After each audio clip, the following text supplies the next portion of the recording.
Ladies and gentlemen, I'd like you to meet the old fat pig we have to put up with. The words hit me like ice water, standing there in my emerald green dress that had cost more than most people's monthly rent. I watched Bradley's new bride, Sophia, gesture toward me with a champagne flute while her wealthy family erupted in laughter. Then her father's face went white as fresh snow. Wait, aren't you Margaret Harrison, my new boss at Harrison Industries? Where are you watching from today? Drop your location in the comments below and hit that like and subscribe button. Let me tell you how I ended up being called a pig at my own son's wedding, the wedding I'd paid for entirely, down to the last rose petal. 2 hours earlier, I'd been adjusting Bradley's bow tie in the church vestry, proud as any mother could be. "Thanks for everything, Mom," he'd said, not quite meeting my eyes. "I know the wedding cost a fortune, $300,000 to be exact. Not that I was counting. I'd watched him fidget with his cufflinks, the ones his father wore at our wedding 32 years ago, before cancer took him when Bradley was 12. "Your father would be so proud," I whispered, straightening his shoulders. But as I stood in that reception hall, listening to my son's new in-laws mock me openly, I realized pride was a luxury I could no longer afford. The Harrison family owned half the commercial real estate in Chicago. James Harrison, Sophia's father, controlled a business empire worth billions. What he didn't know was that his company's board had voted me in as CEO exactly 1 week ago. My first official day was Monday morning. "Mrs. Harrison?" James stammered, his champagne glass trembling slightly. I had no idea. Sophia never mentioned. "Mentioned what, Daddy?" Sophia's voice was sharp with confusion. She looked between us, her perfect smile faltering. "That Bradley's mother is Margaret Harrison."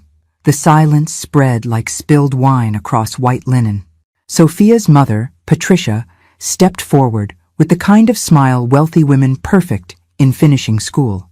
"Oh my goodness, what a delightful coincidence. You share the same last name as my husband's company." "Not a coincidence," I said calmly, watching James's face cycle through several shades of pale. "I kept my married name after my husband died. Harrison Industries was his family's business. I inherited his shares when he passed. The math was simple enough, even for people distracted by champagne. Controlling interest, voting power, the ability to hire and fire anyone I pleased."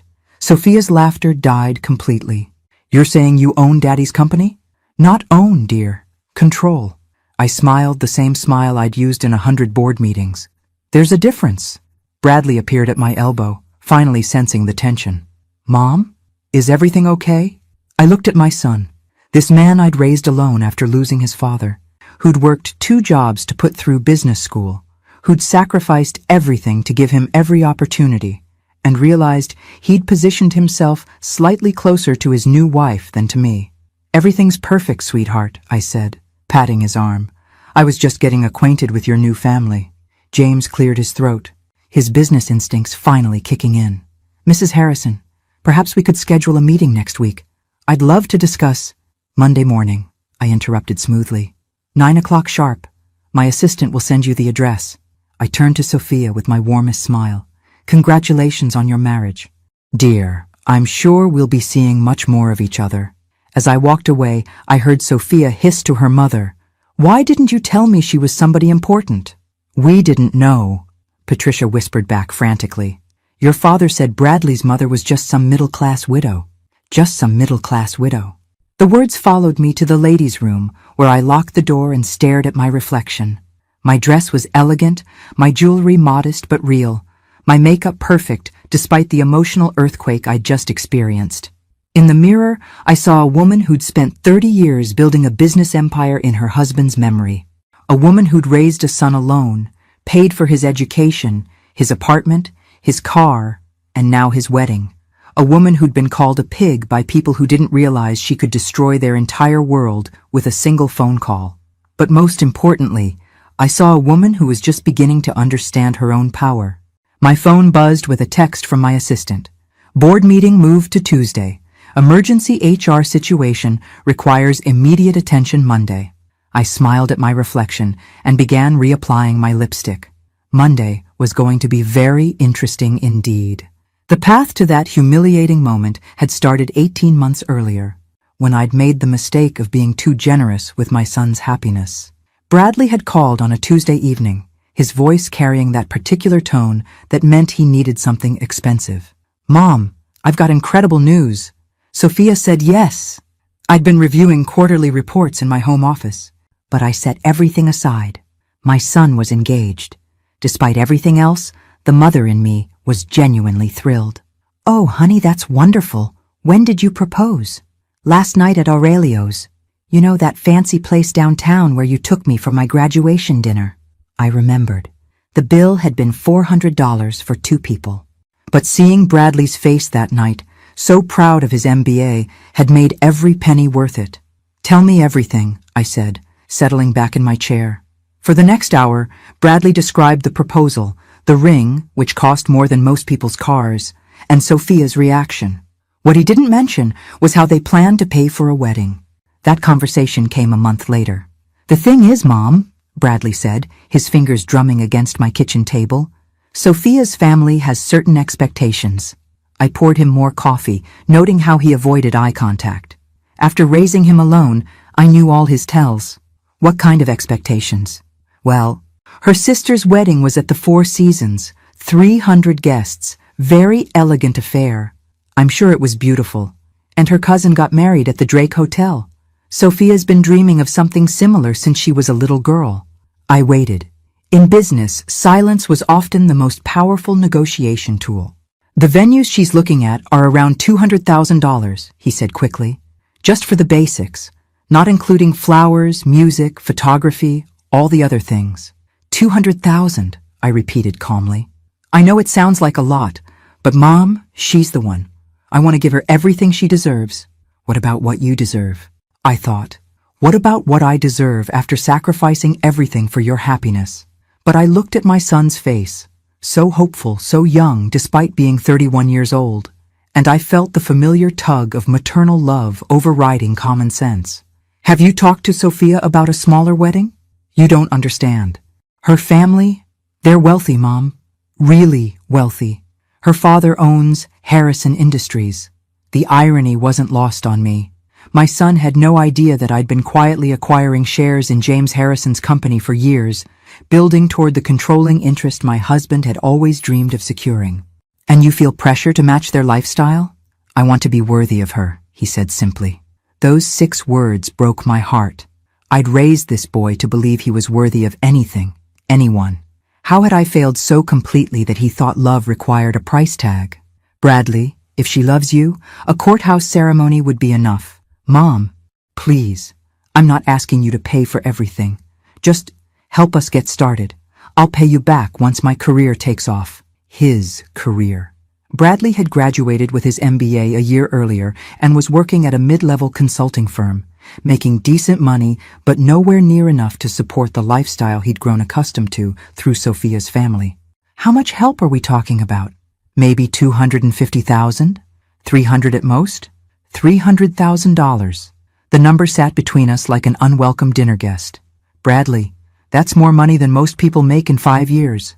"I know, but you can afford it, right? The business is doing well." And after Dad's life insurance, he trailed off, realizing how callous that sounded.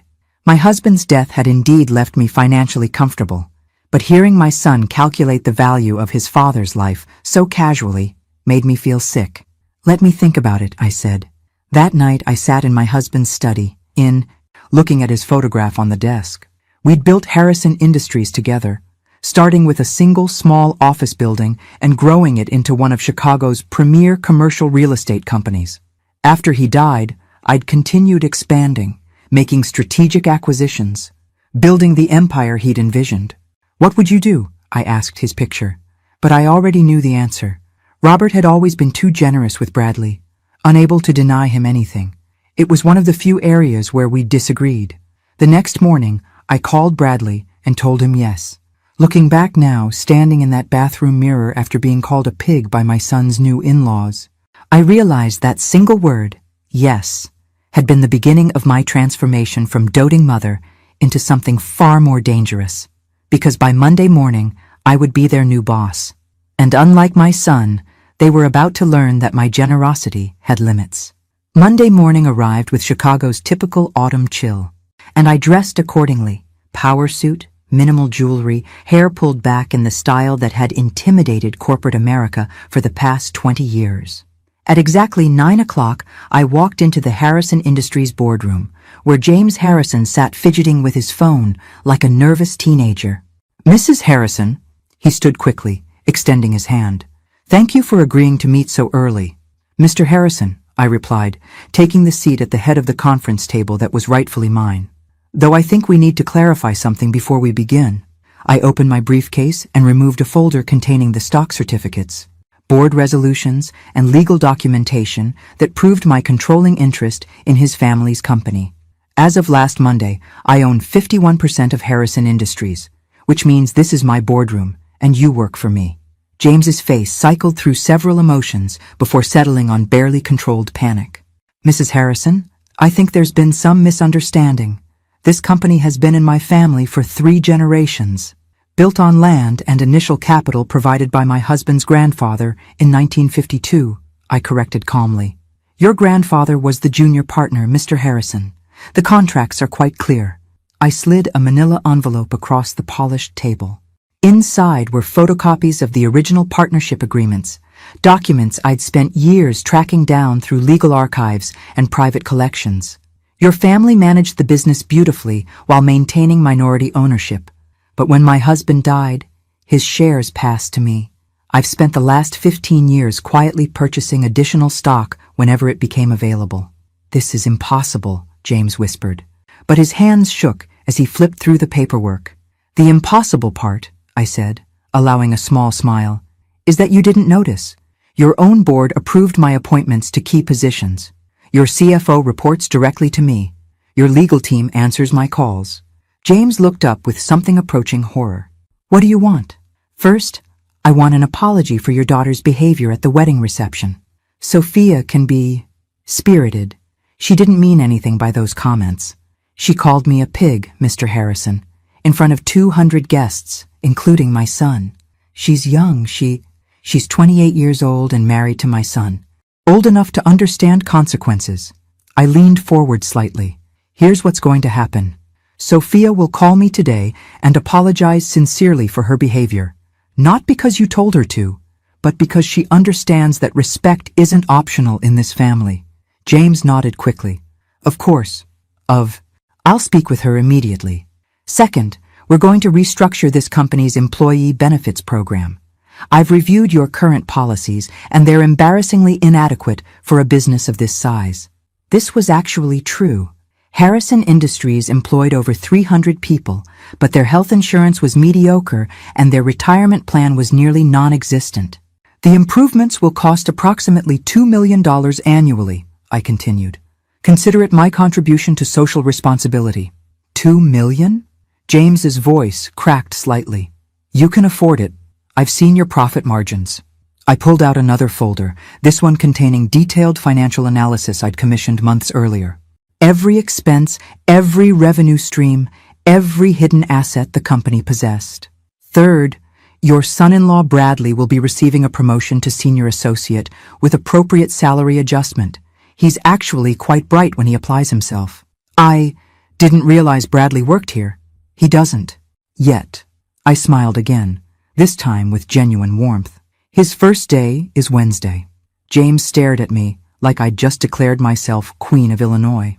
"Mrs. Harrison, I need to discuss these changes with my staff, my attorneys." "Your attorneys already reviewed everything last week. They're very thorough." I stood, closing my briefcase with a decisive snap.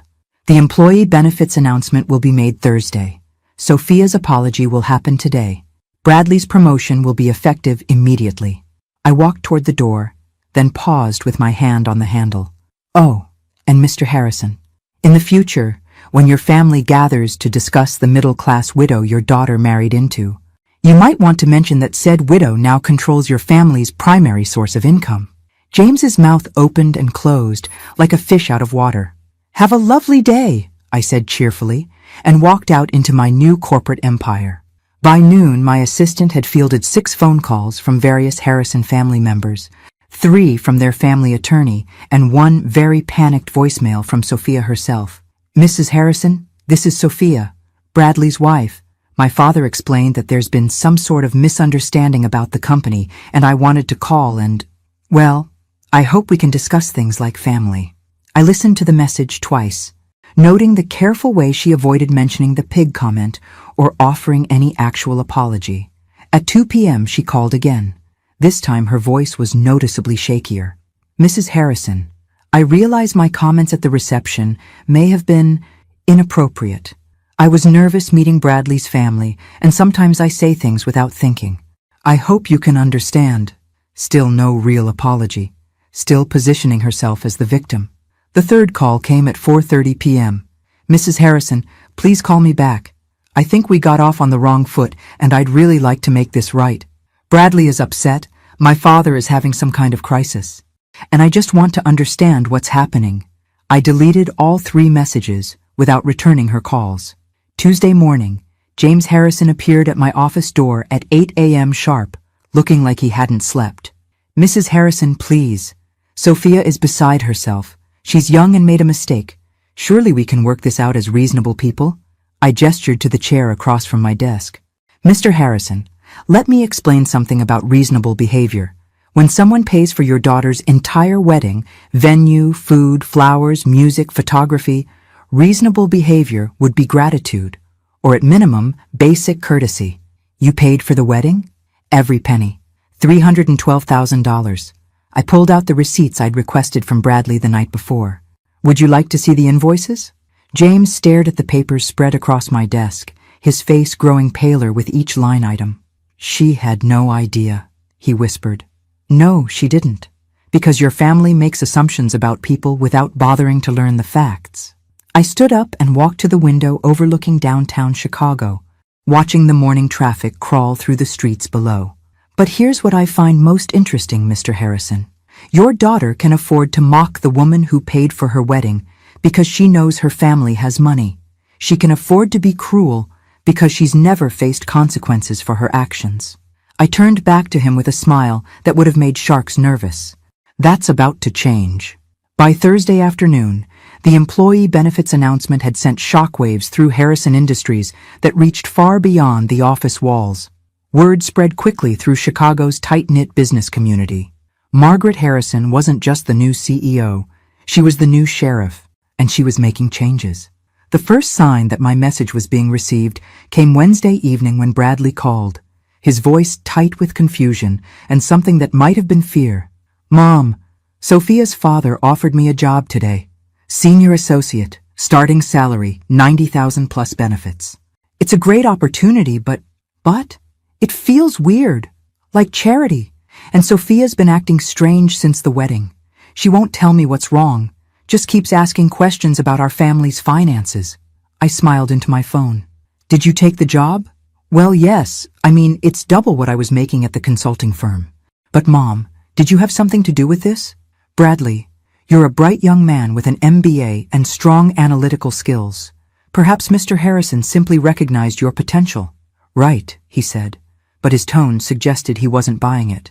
Mom, is there something you're not telling me about the Harrison family?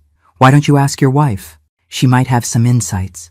The second sign came Thursday morning when my assistant informed me that Mrs. Patricia Harrison, Sophia's mother, had requested a lunch meeting. The woman who'd stood silently by while her daughter called me a pig now wanted to chat over salads. Tell her I'm available tomorrow at noon. The Chicago Club, private dining room. Friday arrived gray and drizzly, perfectly matching my mood as I sat in the elegant dining room waiting for Patricia Harrison to make her entrance. She arrived precisely on time, dressed in the kind of understated elegance that screamed expensive without being flashy. Margaret, she said warmly, as if we were old friends. Thank you so much for agreeing to meet. I've been simply dying to get to know you better. Patricia, I gestured to the chair across from me. How lovely to see you again. She settled herself with the practiced grace of a woman who'd attended 1,000 similar lunches, then spent several minutes discussing the weather, the restaurant's reputation, and other meaningless pleasantries. Finally, she got to the point. Margaret, I want to address what happened at the wedding reception. Sophia can be impulsive when she's nervous. She was overwhelmed by the day, and I'm afraid she spoke without thinking. Impulsive, I repeated. Is that what we're calling it? She's mortified by her behavior. Absolutely mortified. She wanted to call and apologize personally, but she's been so worried about making things worse. I sipped my water, watching Patricia's carefully constructed composure. And yet, she's called my office 3 times without actually apologizing. Patricia's smile flickered slightly. I think she's intimidated by your success. James explained that you've built quite an impressive business empire. My husband and I built it together. I've simply continued his vision. Of course. And speaking of vision, I understand you've made some wonderful changes at Harrison Industries. The employee benefits improvements are so generous. Here it comes, I thought, the real reason for this lunch. James is thrilled to have someone with your expertise overseeing operations, Patricia continued. Though I confess, we're a bit concerned about the financial impact of such extensive changes so quickly. Are you questioning my business decisions? Patricia? Oh no, not at all. It's just that James has always run the company conservatively, and sudden large expenditures make him nervous. I leaned back in my chair, studying her face. Patricia, let me ask you something. What do you know about my son? The question clearly caught her off guard. Bradley? He seems like a lovely young man, very devoted to Sophia. He is devoted to her, perhaps too devoted. Bradley spent his entire savings account on your daughter's engagement ring, borrowed money for the wedding suit, and when that wasn't enough to meet your family's standards, he came to me. Patricia's fork paused halfway to her mouth. $300,000, Patricia. That's how much your daughter's perfect wedding cost. Not your family's money, not even Bradley's money. Mine. The color drained from Patricia's face. I had no idea. No, you didn't. Because your family assumes that anyone who doesn't flaunt wealth must not have any. I leaned forward, my voice dropping to just above a whisper. But here's what I find most interesting about your family's finances, Patricia. I've done some research. I pulled out a slim folder and placed it on the table between us. Your husband's company shows impressive revenue, but when you factor in debt service, overhead and operating expenses, the actual profit margins are quite thin. The Harrison family lifestyle is largely maintained through corporate credit lines and real estate leverage. Patricia stared at the folder like it contained a live snake. In other words, your family's wealth is mostly theoretical.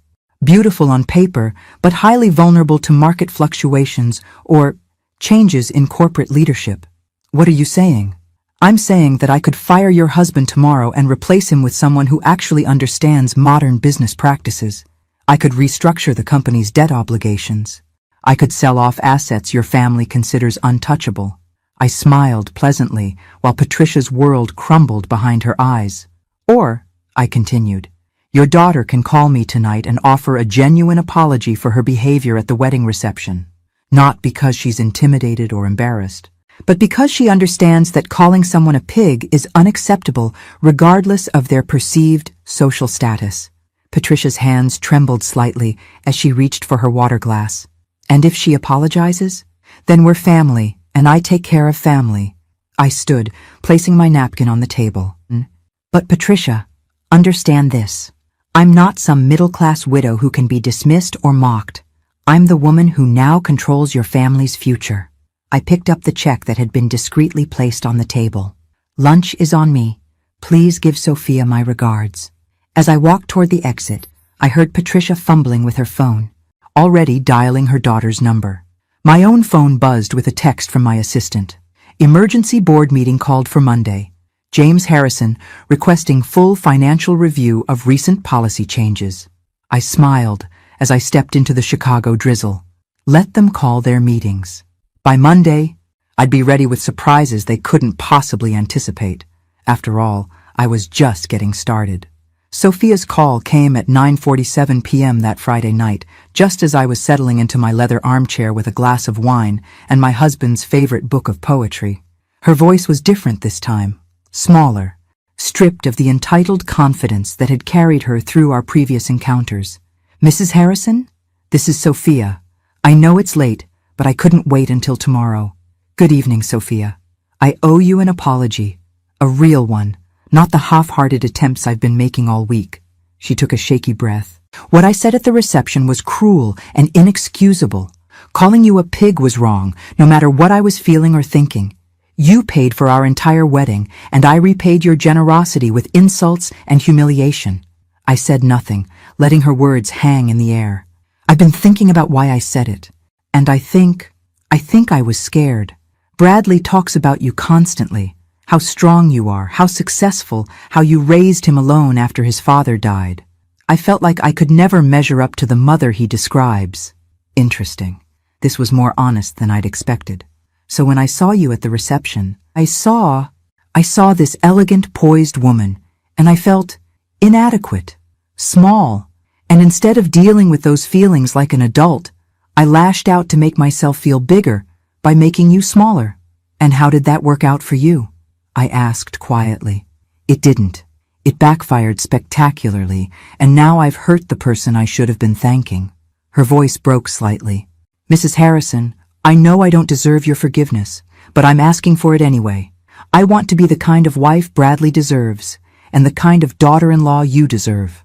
I took a slow sip of wine, considering her words. There was something in her tone that suggested genuine remorse, though it might have been motivated more by fear than actual understanding. Sophia, thank you for calling. I appreciate your honesty about your motivations. Does this mean, can we start over? We can try, I said carefully, but understand that trust is rebuilt through actions, not just words. Yes, absolutely. Whatever I need to do to make this right, I'll give that some thought. In the meantime, I have one question for you. Anything. At the reception, when you introduced me to your family, you clearly believed you were speaking to people who shared your opinion of me, which means this wasn't a spontaneous insult. It was a planned humiliation. Silence stretched between us for nearly 10 seconds. Yes, she whispered. I had told them beforehand that Bradley's mother was difficult, that she was always interfering and trying to insert herself into our relationship. But I've met you exactly twice before the wedding, both times at family dinners Bradley organized. We've spoken for perhaps 20 minutes total. I know. I was repeating what Bradley had said. The words hit me like a physical blow. My own son had been complaining about me to his fiancée, painting me as some kind of meddling mother-in-law before I'd even met her family. What specifically did Bradley tell you about me? He said you had trouble letting go, that you still treated him like a child, that you used money to maintain control over his life. Her voice was barely audible. He said you'd probably try to take over the wedding planning and that I should be firm about boundaries. I closed my eyes, feeling something fundamental shift inside my chest. The son I'd raised, supported, and sacrificed for had been systematically undermining me to justify accepting my financial support while rejecting my emotional presence. Sophia, thank you for your honesty. That took courage. Mrs. Harrison, I realize now that everything he told me was wrong. You're not controlling. You're generous. You're not interfering. You're loving. I should have formed my own opinion instead of accepting his characterization. Yes, you should have. I stood and walked to the window, looking out at the city lights. But Bradley is my son, and his opinion matters most in this situation. He loves you, Sophia said quickly. He really does. I think he's just confused about how to be grateful without feeling guilty about accepting so much help. Perhaps. We'll see.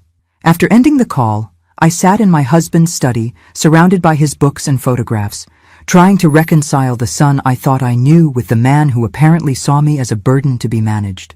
Robert's voice seemed to whisper from the shadows. You gave him everything he wanted instead of teaching him to want what he could earn. My phone buzzed with a text from Bradley. Mom, Sophia said she talked to you tonight. I hope we can all have dinner soon and work things out. I hate that there's tension in the family.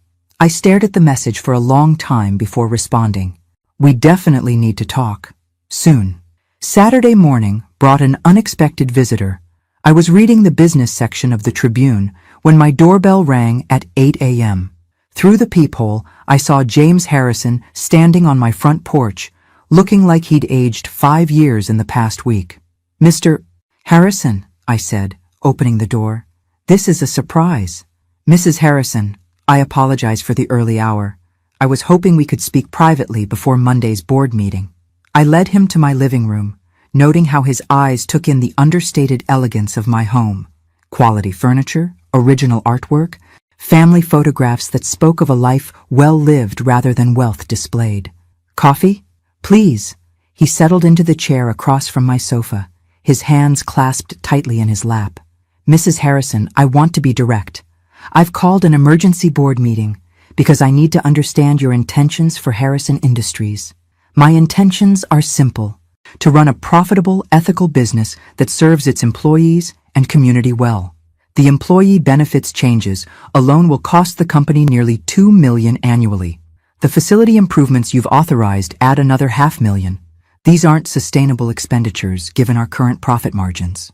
I poured coffee from the silver service that had been my wedding gift 32 years earlier. James, what do you know about your company's actual financial position? I know we're profitable but conservative. We maintain steady growth without taking unnecessary risks. You're profitable but stagnant, I corrected. Your company owns 37 commercial properties in prime Chicago locations. The rental income alone should generate 50% more revenue than you're currently showing. I handed him a coffee cup and sat down with my own. Your problem isn't profitability, James. It's management. You're running a 21st century real estate empire with 1980s business practices. I've been in this business for 30 years, he said stiffly. And you've done adequately, but adequately isn't enough anymore. I smiled, but there was no warmth in it. Which brings us to Monday's board meeting. James shifted uncomfortably. The board has some concerns about the rapid pace of change under new leadership. The board consists of 7 members. 3 were appointed by me over the past 18 months. 2 others are longtime business associates who respect my husband's legacy. That leaves you and your cousin, Edward. I watched his face as the mathematics of corporate democracy sank in. In other words, James, your emergency board meeting is going to be very educational. For you. He set down his coffee cup with shaking hands. What do you want from us? From my family? I want what I've always wanted. Respect. Not for my money, not for my corporate position, but for me as a person worthy of basic human decency. I stood and walked to the mantelpiece where my wedding photograph sat beside pictures of Bradley from birth through college graduation. Your daughter called me a pig at my son's wedding, James. She did it because she believed her family's money made her superior to the woman who'd paid for her celebration. That kind of casual cruelty reveals something ugly about character. Sophia is young. Sophia is old enough to be married. Old enough to understand consequences. I turned back to him. But she's not my real problem, is she? James stared at me with growing dread. My real problem is my son, who's been telling his wife that I'm a controlling, interfering mother who uses money to manipulate him. My son, who accepted $300,000 for his wedding while simultaneously resenting me for providing it. Family relationships are complicated. Yes, they are. And Monday morning, we're going to simplify them considerably. I walked him to the door, my mind already working through the details of what Monday's board meeting would bring. Have a lovely weekend, James. Give my regards to your family. As I watched him drive away, I realized that everything up to this point had been preparation. The real battle was just beginning, and this time I intended to win. Monday morning's board meeting began at 9 o'clock sharp in the Harrison Industries conference room, with James Harrison looking like a man facing his own execution. The other board members filed in with varying degrees of confusion, unaware they were about to witness a corporate revolution. Gentlemen, I said, taking my place at the head of the table, thank you for accommodating this emergency session. Before we begin, I'd like to introduce myself properly to those who may not be familiar with my background. I distributed folders containing my complete professional biography, educational credentials, and the 20-year track record I'd built expanding my late husband's business interests. As you can see, I'm not some grieving widow playing at businesswoman. I hold an MBA from Northwestern, have successfully managed 8-figure real estate portfolios, and have been quietly acquiring Harrison Industries stock for the past 15 years. Edward Harrison, James's cousin and the company's longtime treasurer, cleared his throat nervously. Mrs. Harrison, while your credentials are impressive, this company has operated successfully under Harrison Family Management for 60 years. Successfully is a generous term, Edward. I pulled out the comprehensive financial analysis I'd commissioned months earlier. Your revenue growth has been flat for 7 years. Your profit margins have declined consistently since 2018.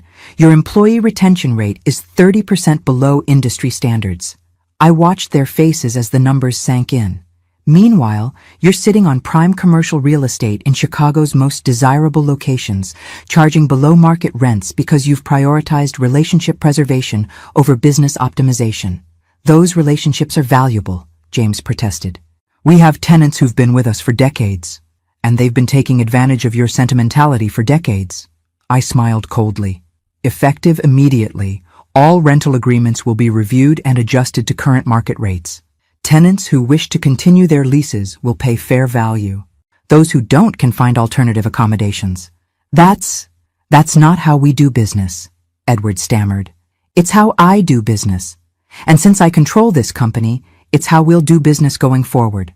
Board member Robert Chen, one of my appointees, spoke up supportively. Mrs. Harrison's analysis is thorough and accurate.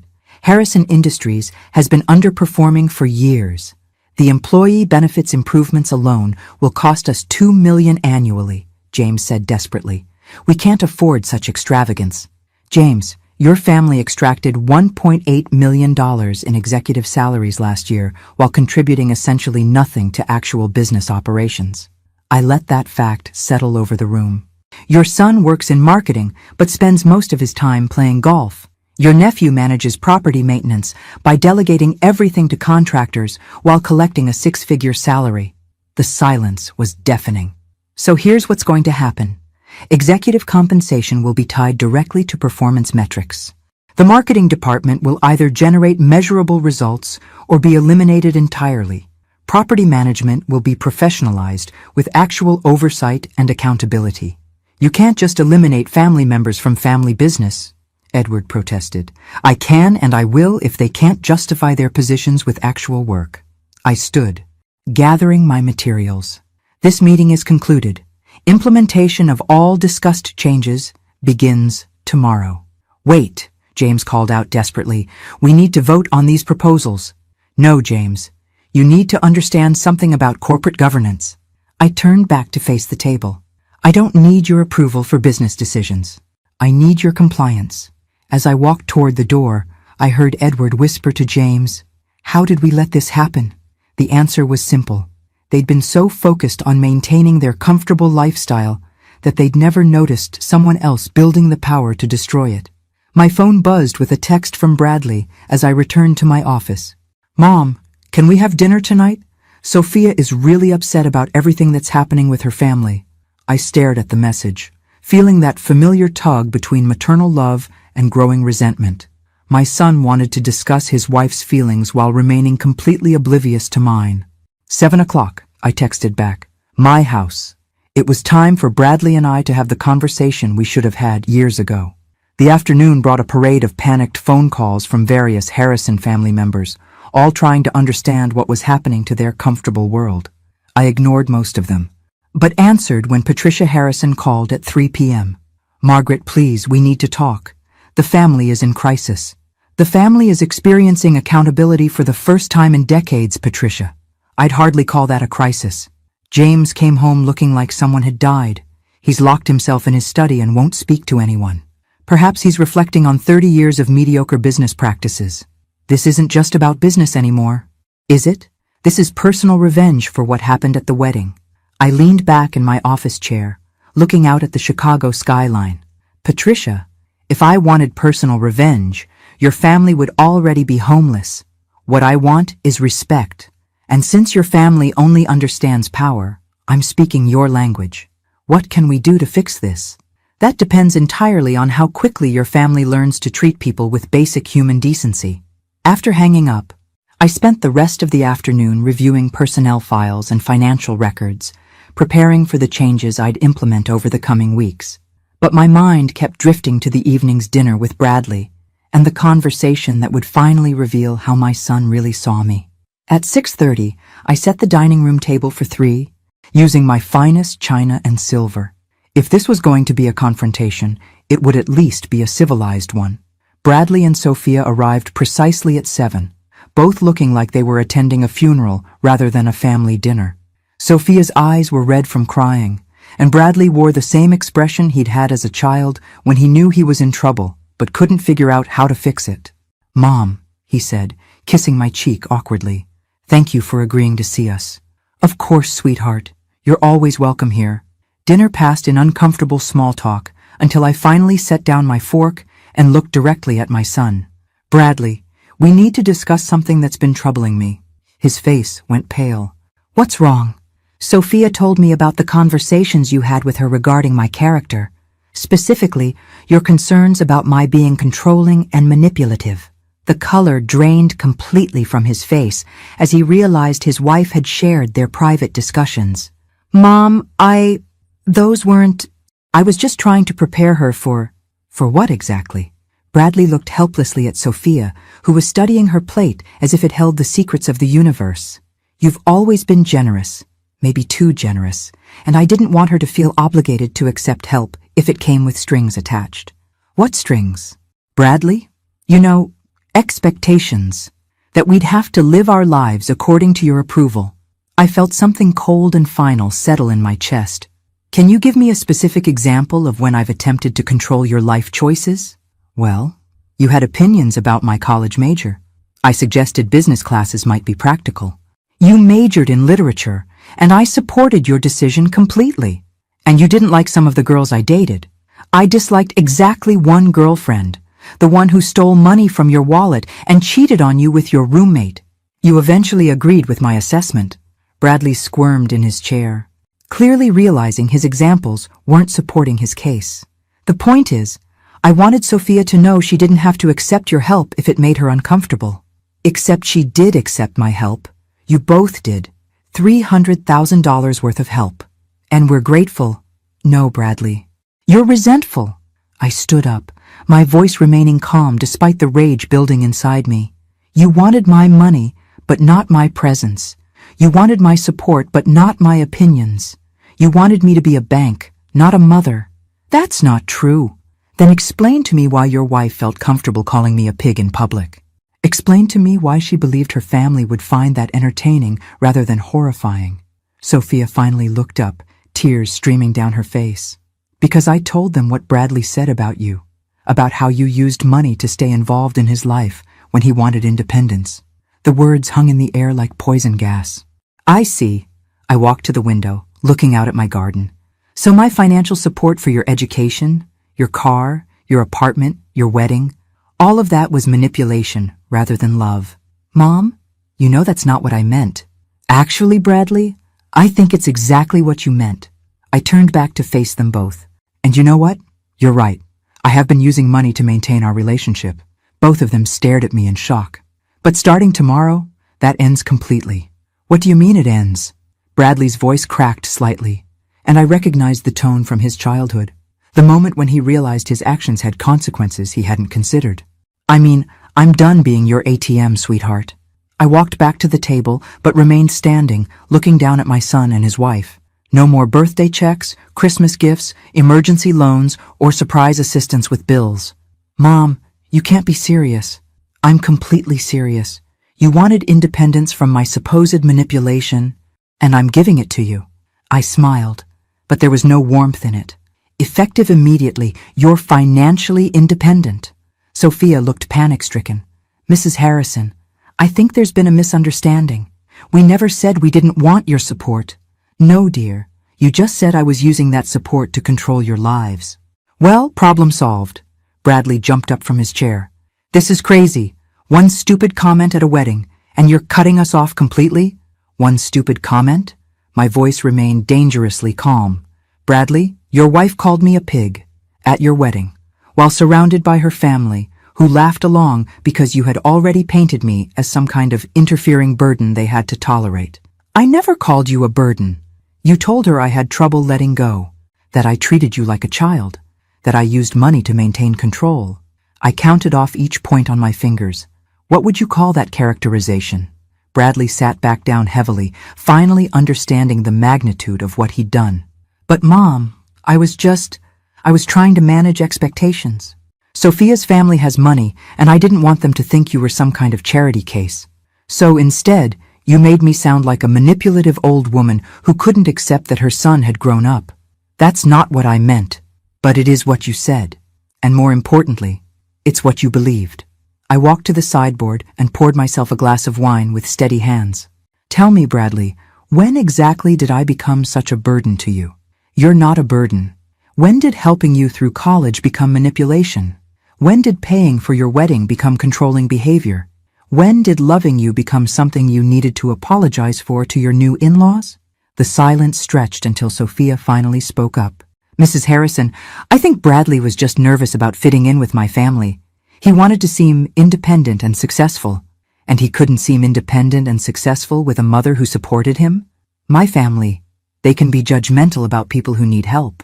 Ah, I took a sip of wine, finally understanding the real dynamic. So you were both embarrassed by my generosity because it made you look weak to people whose opinion you valued more than mine. It's not that simple, Bradley protested. Actually, it's exactly that simple. I set down my glass and looked directly at my son. You were willing to take my money but ashamed to admit it came from me. You wanted the benefits of having a successful mother but none of the social complications. Mom, please, can't we just move past this? Oh, we're definitely moving past this. Just not in the direction you're hoping. I walked to my purse and pulled out my phone, scrolling through my contacts until I found my attorney's number. What are you doing? Bradley asked nervously. Calling Richard Patterson. He handles my estate planning. I hit dial and put the phone on speaker so they could hear both sides of the conversation. Margaret, how lovely to hear from you. How was the wedding? Educational, Richard.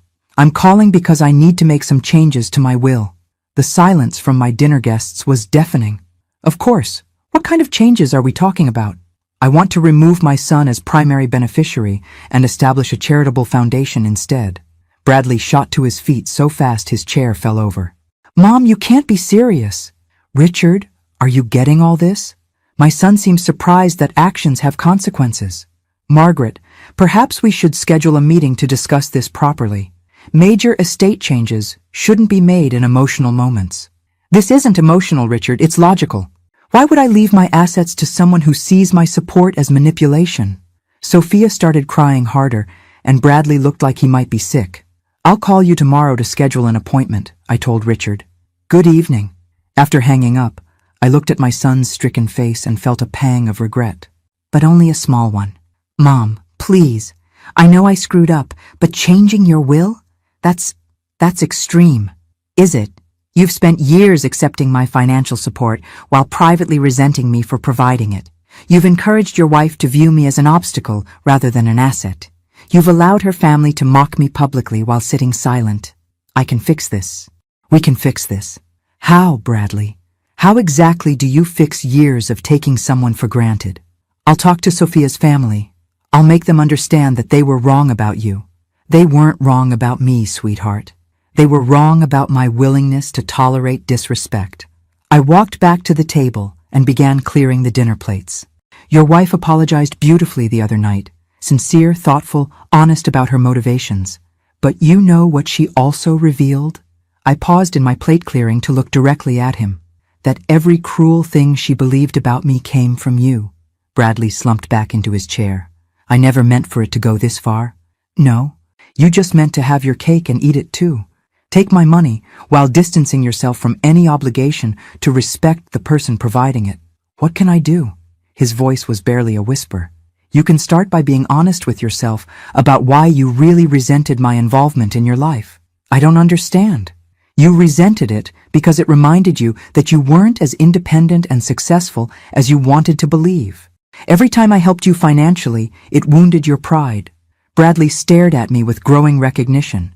But instead of refusing the help or working harder to become truly self-sufficient, you chose a third option, accepting the money while vilifying the source. That's exactly what it was. And the sad part is, I would have respected an honest conversation about your feelings much more than this years-long campaign to paint me as the problem. I finished clearing the table and walked toward the kitchen, then paused in the doorway. Bradley, I love you. I will always love you. But I'm done enabling a relationship where love only flows in one direction.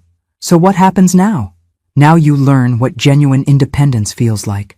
And maybe, if you're very lucky, you'll discover that earning someone's respect is more satisfying than taking their support for granted. I left them sitting in my dining room and went to call Richard Patterson back. It was time to make some very real changes to my estate planning. After all, I had a charitable foundation to establish. Tuesday morning brought the expected fallout from Monday night's dinner, but not from the sources I'd anticipated. Instead of panicked calls from Bradley or Sophia, my phone rang at 7 a.m. with James Harrison's name on the caller ID.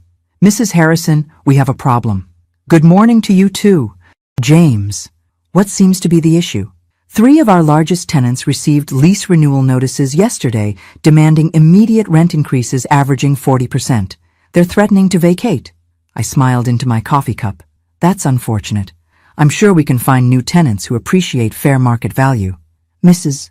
Harrison, these companies have been with us for over 20 years.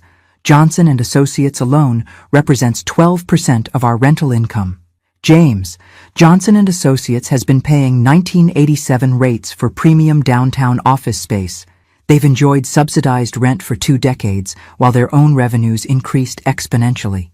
But if they leave, we'll lease their space to companies willing to pay what it's actually worth. I've already had preliminary conversations with 3 firms looking for downtown locations." This was true. I'd spent Monday afternoon making strategic phone calls while Bradley and Sophia processed their new reality. "You can't make these kinds of decisions without consulting the board." "James, I can make any decisions I want. That's what controlling interest means." I set down my coffee and walked to my home office. "However, if you'd like to discuss this further, I'll be in the office at 9. "Mrs. Harrison, please. My family built those relationships. Your family exploited those relationships. There's a difference." After hanging up, I reviewed the list of changes I'd planned for Harrison Industries. Rent increases were just the beginning. By the end of the week, I'd eliminate redundant positions, restructure the corporate hierarchy, and implement performance standards that would shock them into either productivity or resignation. My second call came from Patricia Harrison at 8:30, her voice tight with barely controlled hysteria. "Margaret, James told me about the rent situation. You're going to destroy the company out of spite." "I'm going to optimize the company's performance, Patricia. The fact that this threatens your family's comfortable incompetence isn't my concern. This has gone too far. We understand you were hurt by what happened at the wedding, but punishing everyone isn't the answer. Patricia, let me explain something about punishment versus consequences. Punishment is what you do to hurt someone for past behavior. Consequences are what naturally follow from poor choices." I pulled into my office parking garage, noting that James's car was already there despite our 9 a.m. meeting time. "Your family has operated this business like a personal piggy bank for decades. You've hired relatives regardless of qualifications, paid yourselves excessive salaries for minimal work, and charged below-market rents to maintain social relationships rather than maximize profits. That's how family businesses work. That's how family businesses fail." "Patricia, but don't worry. Under my management, Harrison Industries will finally reach its potential." "And what about our family's livelihood? What about it? James can earn his salary by actually managing the company effectively. Your son can learn to do real marketing work or find employment elsewhere.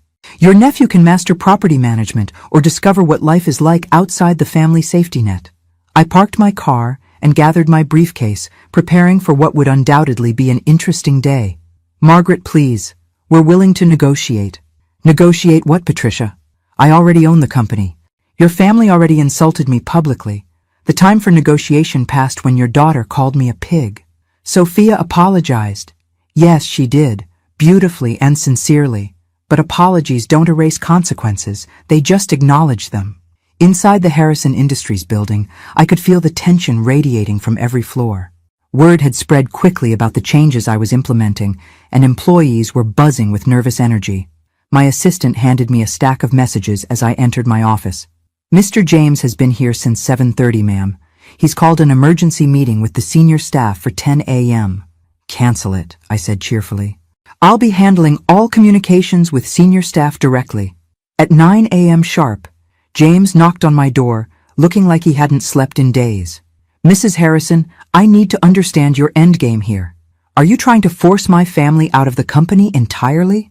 I'm trying to run a profitable business.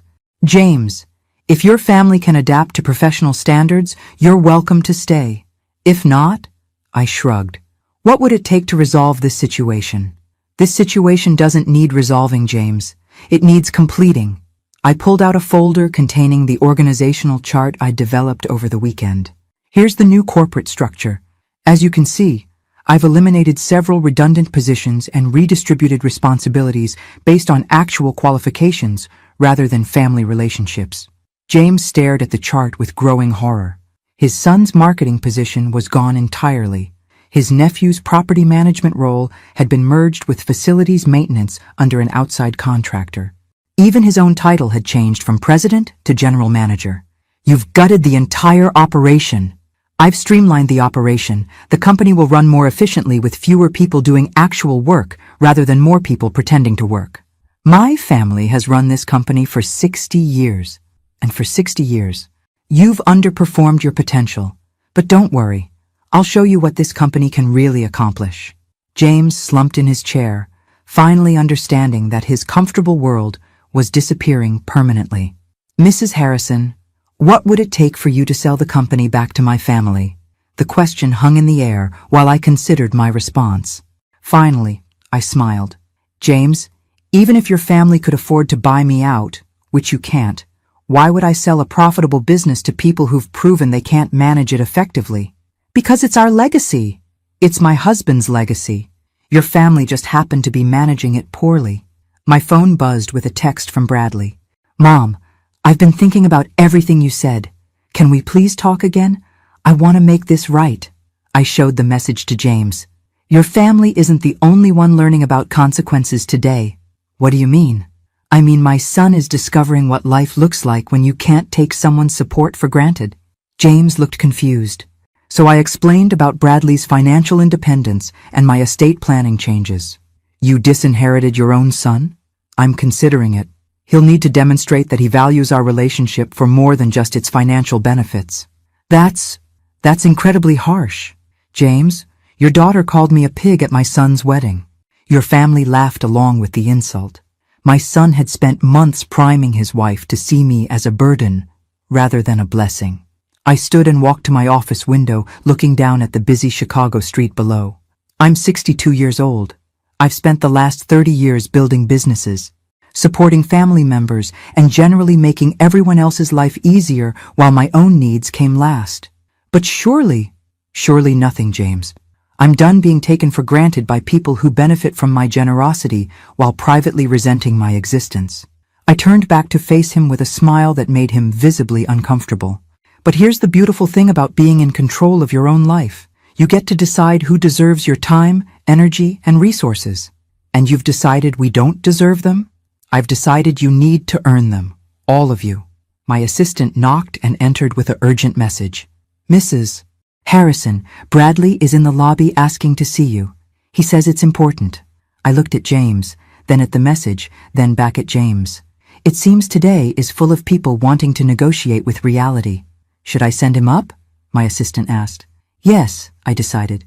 But James, our meeting is concluded. You have work to do if you want to keep your position here. As James left, I prepared myself for the next round of consequences. My son was about to learn that some apologies require more than words to be effective. Bradley walked into my office carrying a manila envelope and wearing an expression I'd never seen before. Humble, desperate, and finally, genuinely contrite. Gone was the entitled confidence that had carried him through 31 years of life with minimal consequences. Mom, thank you for seeing me. Sit down, sweetheart. I gestured to the chair James had just vacated, still warm with his desperation. I've been awake all night thinking about what you said yesterday. About how I resented your help because it wounded my pride. He set the envelope on my desk. You were right. About everything. I waited, having learned that silence often revealed more truth than questions. I found something last night while I was going through old papers, trying to figure out how everything went so wrong between us. He pushed the envelope toward me. I think you should see this before we talk about anything else.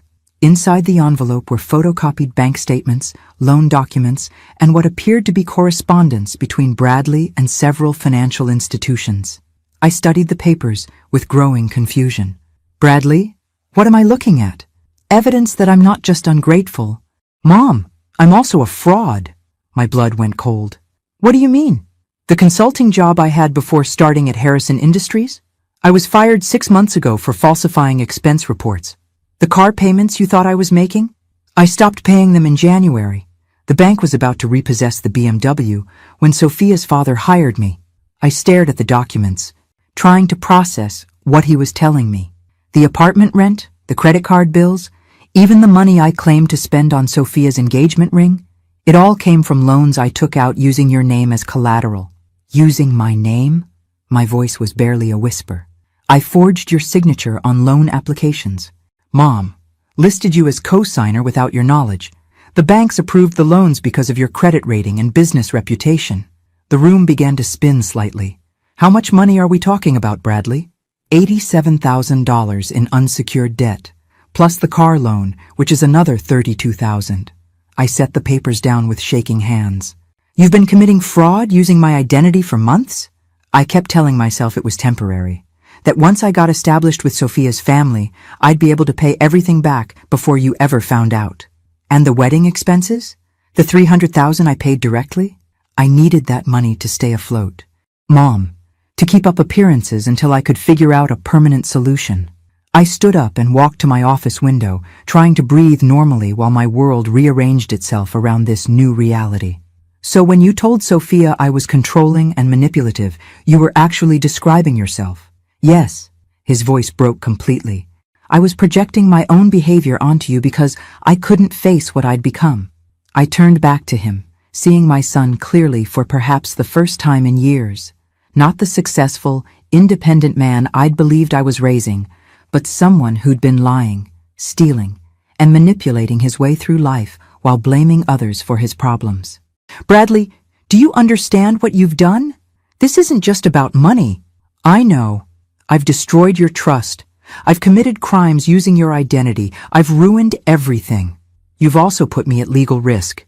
If those banks discover the forged signatures, they won't. They shouldn't. The loans are current as long as I keep making minimum payments from my new salary. And if you can't make those payments, then you'd be liable for the full amounts, plus interest and penalties. I sat back down, my mind racing through the legal and financial implications. Identity theft, fraud, forgery. These weren't just family relationship issues. They were federal crimes. Why, Bradley? Why risk everything for a lifestyle you couldn't afford? Because I was ashamed. He was crying now, tears streaming down his face. Sophia's family has so much money, and I wanted to be worthy of her. I wanted to be successful and independent like you raised me to be. But you weren't independent. You were drowning in debt while pretending to be successful. I know. And when you offered to pay for the wedding, I saw it as my salvation. I thought if I could just get through the first year of marriage, establish myself with her family, maybe get promoted or find a better job, you thought you could lie your way to success. I thought I could buy enough time to make it true. I pulled out my phone and scrolled to my attorney's number.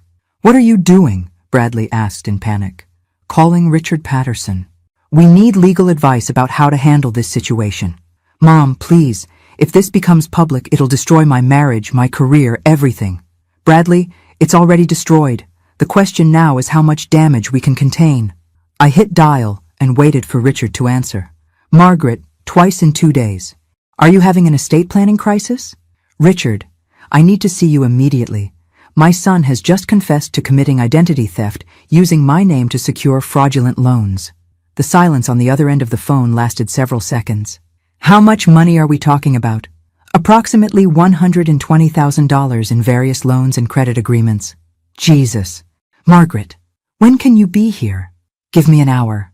After hanging up, I looked at my son, this stranger who'd been masquerading as the man I thought I'd raised. Bradley, here's what's going to happen. We're going to see my attorney and determine the best way to resolve this legally. You're going to cooperate fully with whatever course of action he recommends. And then? And then you're going to learn what accountability actually means. Are you going to have me arrested? The question hung between us while I considered my options. On one hand, Bradley was my son, and despite everything, I loved him. On the other hand, he'd committed serious crimes that could have destroyed my reputation and financial stability. I don't know yet, I said honestly, but I'll tell you this. The days of protecting you from the consequences of your choices are over permanently. Bradley nodded miserably. I understand. Do you? Because I don't think you've understood consequences at all up to this point. I'm ready to face whatever happens. We'll see. I gathered the loan documents and put them back in the envelope, my hands steadier now than they'd been when I first read them. One more question. Bradley, does Sophia know about any of this? No. She thinks I'm successful and financially stable. She has no idea about the loans or the job situation. So she married you under false pretenses. I guess, yes. I looked at my son, this man I'd raised to be honest and responsible, who'd instead become a liar and a criminal, and felt something fundamental shift inside me. The next conversation would be with Richard Patterson about damage control and legal strategy. But the conversation after that would be with Sophia Harrison about the man she'd actually married. Because if my family was going to fall apart, at least it would be based on truth instead of lies. 3 hours later, I sat in Richard Patterson's law office with Bradley beside me, watching my attorney review the evidence of my son's systematic fraud with the grim professionalism of a man who'd seen too many family disasters.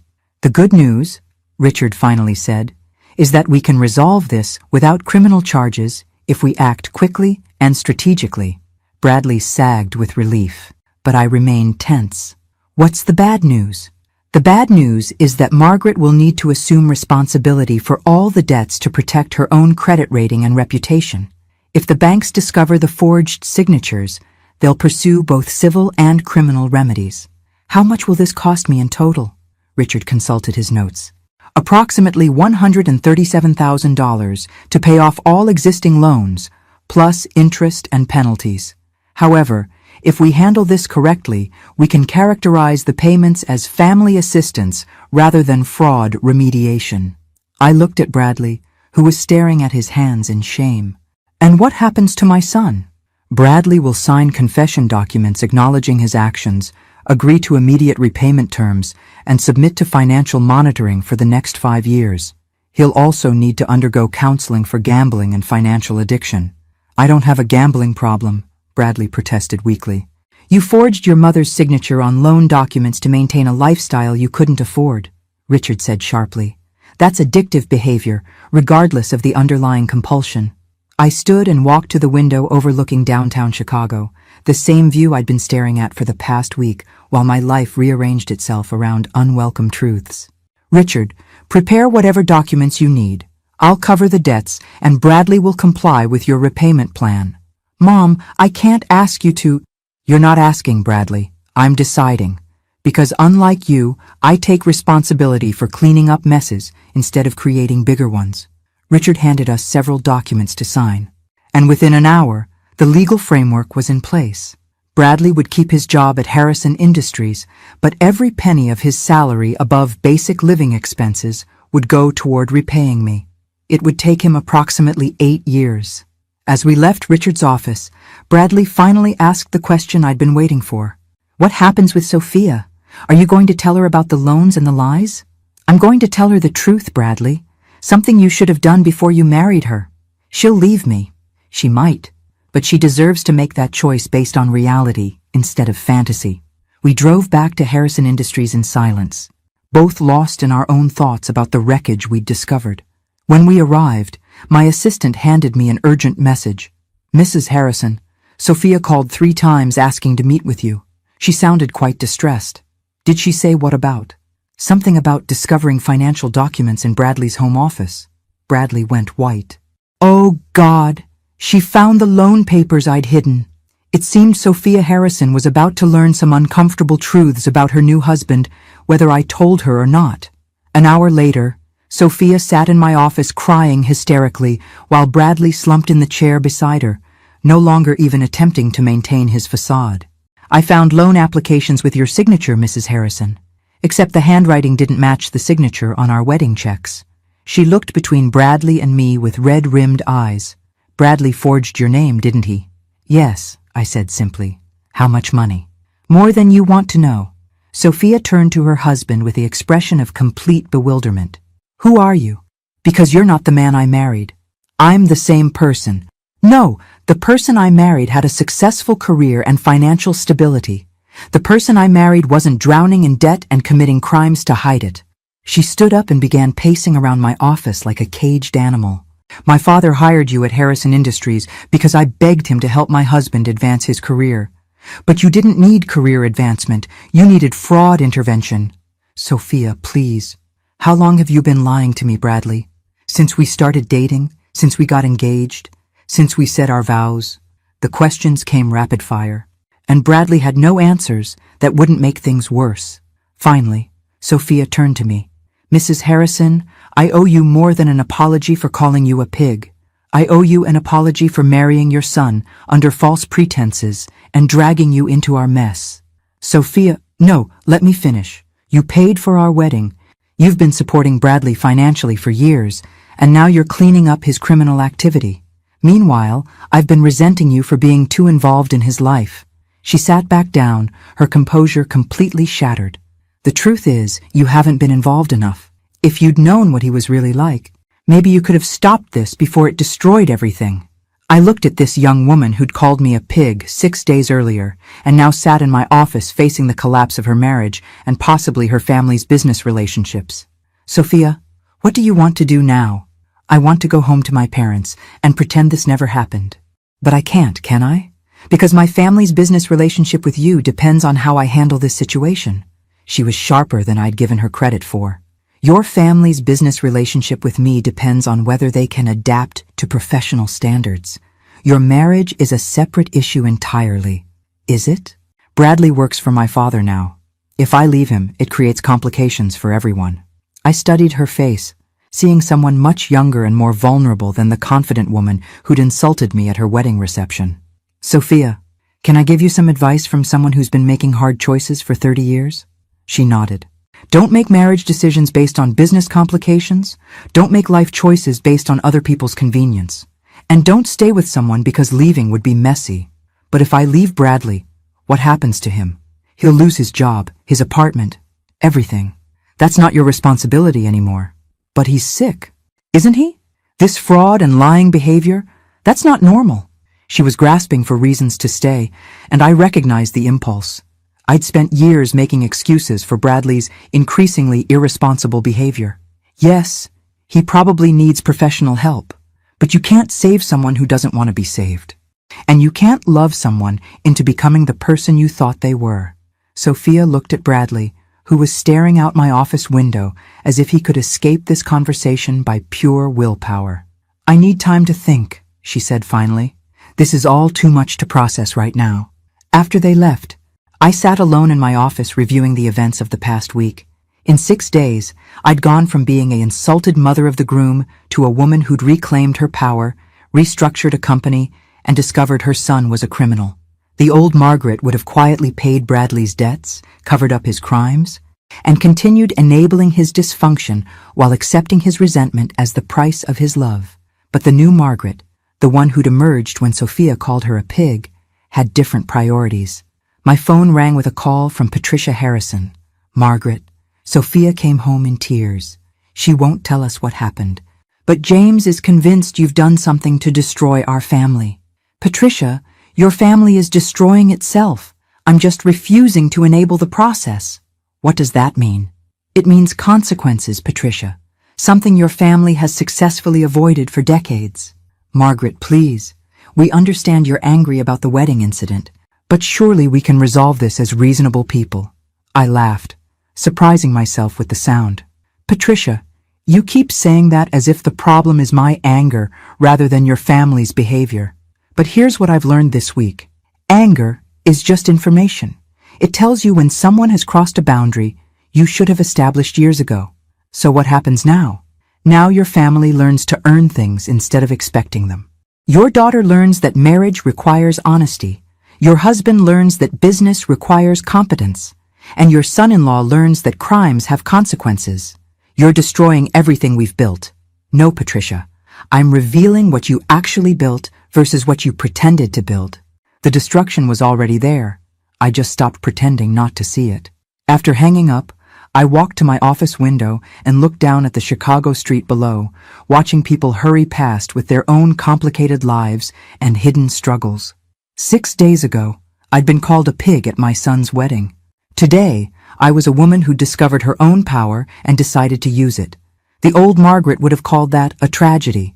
The new Margaret called it a beginning. My phone buzzed with a text from an unknown number. Mrs. Harrison, this is Sophia. Thank you for your honesty today. I'm going to stay with my parents while I figure things out. I hope we can talk again soon when everything isn't so complicated. I smiled and typed back, take all the time you need. And Sophia, you're stronger than you know.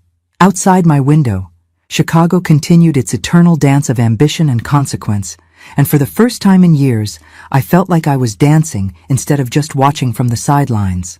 After all, it's never too late to stop being taken for granted, even by yourself. Thanks for listening. Don't forget to subscribe and feel free to share your story in the comments. Your voice matters.